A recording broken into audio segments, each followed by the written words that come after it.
Bismillahirrahmanirrahim. Assalamualaikum warahmatullahi wabarakatuh. Baik, perkenalkan saya Rizka Nadia Utami dari kelas Pendidikan Biologi 1. Di sini saya akan membuat video tentang morfologi dari akar monokotil, akar dikotil, dan bunga. Baik, yang pertama yang saya akan deskripsikan adalah morfologi dari akar dikotil. Jadi, di sini tanaman yang saya ambil adalah tanaman lamtoro atau petai Cina.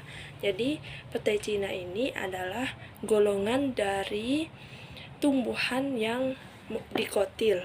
Jadi, memiliki sistem akar tunggang karena akar lembaga yang terus-menerus tumbuh dan bercabang. Lamtoro ini bermanfaat untuk mencegah erosi tanah dan mengendalikannya, serta meningkatkan kesuburan tanah. Perakaran dari lamtoro memiliki nodul-nodul akar, yaitu tempat mengikat nitrogen. Struktur dari akar ini sendiri yaitu terdiri dari 4 struktur. Yang pertama yaitu batang akar. Batang akar di sini bisa dilihat yaitu dari bagian sini. Lalu ada cabang akar. Cabang akar bisa dibilang di sini, atau mungkin kalau bisa dilihat dari akar yang dewasa itu cabangnya pasti akan terlihat dengan jelas. Lalu yang ketiga yaitu rambut akar. Rambut akar ini seperti cabang yang halus-halus. Dan yang terakhir adalah ujung akar, yang pastinya ujung akar ini berada di ujung sekali. Karena tumbuhan ini adalah tumbuhan dikotil yang pastinya dari batang saja dia sudah berkambium. Otomatis akarnya pun akan berkambium, akan tumbuh ke dalam, lebih dalam daripada akar serabut. Dan dia akan mengokohkan tanah. Itulah mengapa dia bisa mengendalikan erosi dari tanah itu sendiri. Dan tumbuhan ini juga bermanfaat untuk menjaga kesuburan dari tanah, karena akar tunggang ini akarnya bisa lebih kuat dan lebih bisa menyerap zat hara lebih banyak, jadi menambah kesuburan tanah dan juga menambah kehijauan dari hutan. Lalu untuk akar ini sendiri, dia ini mengapa tumbuhan ini bisa tumbuh bertahun-tahun bahkan sampai kayunya kuat dan besar, itu karena akarnya ini adalah akar tunggang. Jadi itulah beberapa manfaat dari akar tunggang, bisa menahan kekokohan dan kekuatan dari tumbuhan itu sendiri walaupun dia sudah hidup bertahun-tahun. Sekian penjelasan untuk akar dari tumbuhan lamtoro atau petai Cina, yaitu akar dikotil. Untuk penjelasan selanjutnya yaitu adalah dari akar monokotil. Jadi di sini saya mengambil tanaman dari lidah buaya atau aloe vera. Jadi ini adalah bentuk aslinya dari akar itu sendiri. Jadi akar lidah buaya ini adalah akar serabut karena dia termasuk golongan dari monokotil. Dia ini tumbuhnya tidak sama seperti akar dikotil, yaitu masuk ke dalam dan menahan. Tapi dia ini tumbuhnya itu hanya di permukaan tanah. Dan panjangnya itu berkisar dari 30 sampai 40 cm, dan yang paling panjang itu adalah berkisar 50 sampai 100 cm. Perakaran yang dangkal atau yang dangkal ini karena di permukaan tanah tadi, itu mengakibatkan tanaman lidah buaya gampang roboh. Struktur akar lidah buaya yaitu bisa akan saya jelaskan. Baik dari pangkal akarnya sendiri, itu adalah yang dekat dengan batang akar.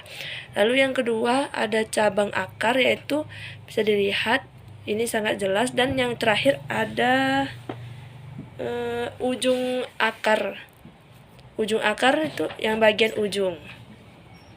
Bismillahirrahmanirrahim. Baik, yang terakhir saya akan menjelaskan deskripsi dari bunga sepatu, kembang sepatu. Jadi kembang sepatu ini tunggal, berbentuk trompet, terletak di ketiak daun, dan kelopaknya berbentuk lonceng dan berbagi 5. Mahkotanya terdiri dari 15 sampai 20 daun. Lalu pada umumnya warna bunga kembang sepatu ini adalah merah, namun yang saya pegang ini adalah bunga sepatu yang muda atau yang belum tumbuh atau yang belum lengkap warnanya, yang belum terang warnanya. Lalu ada banyak benang sari, tangkai sarinya dan berwarna merah atau putih, kepala sarinya kuning dan putik berbentuk tabung. Bunga ini tidak memiliki bau sama sekali maupun wangi ataupun busuk. Bunga ini disebut dengan kembang sepatu karena bunga ini dahulu digunakan untuk menyemir sepatu hingga mengkilap.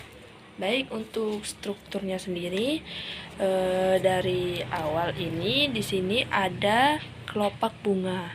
Kelopak bunga ini seperti warna hijau pangkal dari sebelum batang ya. Lalu di sini ada mahkota bunga.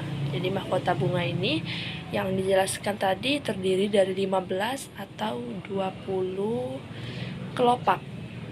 Lalu ada indung telur. Jadi indung telur ini ada di bagian dalam di sini. Ada semuanya di sini ya. Tapi mungkin ini karena masih ini di dalam sini. Jadi di sini itu tempatnya indung telur. Lalu ada lagi struktur-struktur lain di dalamnya indung telur itu ya. Lalu ada kepala putik ya. Kepala putik ini di bagian sini.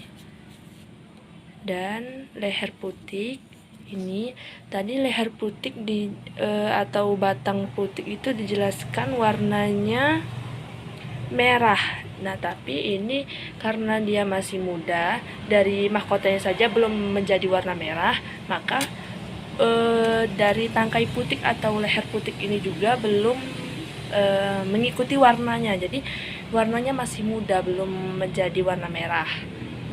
Bisa dilihat di sini warna merahnya masih ada, cuman baru ada di sini, belum menyeluruh.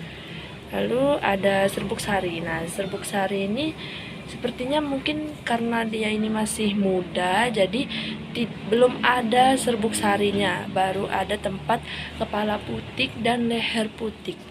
Karena bisa dilihat di sini hanya setangkai. Jadi dilihat dari gambar yang saya searching, di tengah ini adalah kepala putik dan leher putik. Jadi nah, ini di sini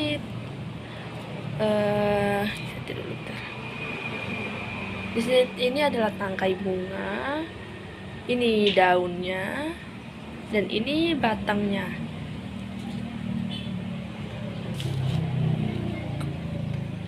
Nah, kelopak inilah yang digunakan untuk menyemir sepatu agar mengkilap. Jadi maka dari itu dia dinamakan menjadi bunga sepatu. Baik, sekian penjelasan dari saya. 3 morfologi bagian dari tumbuhan. Yang pertama adalah morfologi akar dari akar petai Cina atau lamtoro. Yang kedua tadi adalah akar dari lidah buaya, aloe vera, dan yang terakhir ini adalah morfologi dari bunga sepatu atau kembang sepatu. Baik, sekian penjelasan dari saya. Wassalamualaikum warahmatullahi wabarakatuh.